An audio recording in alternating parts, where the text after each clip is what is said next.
बिस्मिल्लाहिर्रहमानिर्रहीम। अस्सलाम वालेकुम व्यूअर्स। आज जो रेसिपी मैं आपके लिए लेके आई हूँ इसका नाम है मटर गोश्त। ये बहुत ही टेस्टी, बहुत ही मज़ेदार रेसिपी है और बहुत आसान रेसिपी है। तो अगर आपको ये रेसिपी चाहिए तो आपको मेरी ये वीडियो एंड तक देखनी होगी। तो चलें बनाना शुरू करते हैं।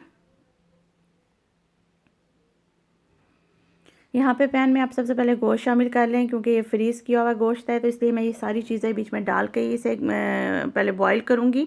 जिसमें मैंने 2 अदद टमाटर, 2 मीडियम साइज़ के प्याज और अदरक लहसुन को ग्राइंड करके शामिल किया है और 2 कप हम इसमें पानी शामिल कर देंगे। तो इसमें जो मसाले जाएंगे उसमें 1 टीस्पून हल्दी है, 1 टीस्पून पिसी हुई लाल मिर्च, 1 टीस्पून गरम मसाला का पाउडर, 1.5 टीस्पून नमक है, 1 टीस्पून इसमें सूखा धनिया का पाउडर है और हाफ़ टी स्पून इसमें देगी मिर्च है। तो ये तमाम मसाले हम बीच में शामिल करेंगे। अदरक लहसुन की पेस्ट आप 1 टेबल स्पून बीच में शामिल कीजिएगा। तो ये तमाम मसाले डालने के बाद हम इसमें ऑयल शामिल करेंगे। ये मैंने हाफ़ कप ऑयल बीच में डाला है। तो इसे हम कवर करके मीडियम आंच में गलने के लिए रख देंगे। आप चाहें तो यहाँ पे प्रेशर कुकर का इस्तेमाल कर सकते हैं। और यकीन माने कि ये बहुत ही आसान रेसिपी है और बहुत ही जल्दी तैयार हो जाती है। तो यहाँ पे आप देख सकते हैं कि ये पानी जो है वो खुश्क हो चुका है, गोश्त भी गल चुके हैं। तो यहाँ पे हम फिर इस गोश्त की अच्छे से भुनाई कर लेंगे।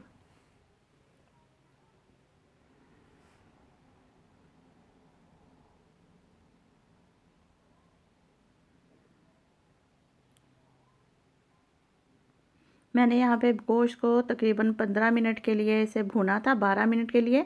और इसके बाद फिर मैंने इसमें मटर शामिल किए थे। और ये फ्रोज़न मटर हैं, तो अगर आपके पास फ्रेश है तो आप फ्रेश भी शामिल कर सकते हैं, वो ज़्यादा टेस्टी लगते हैं।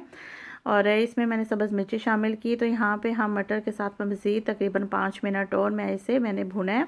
तो तकरीबन 15-16 मिनट आप इस गोश्त की अच्छे से भुनाई कर लें और फिर इसके बाद फिर हम इसमें पानी शामिल कर देंगे। पानी यहाँ पे अपने हिसाब से आप डाल लें। अगर आपको जो इसकी ग्रेवी या कोरमा जो है इसको आपने ज़्यादा मतलब पतला रखना है तो आप थोड़ा पानी ज़्यादा इस्तेमाल कर लें, और अगर आपको ठीक रखना है तो फिर आप उस हिसाब से पानी जो है बीच में शामिल करें।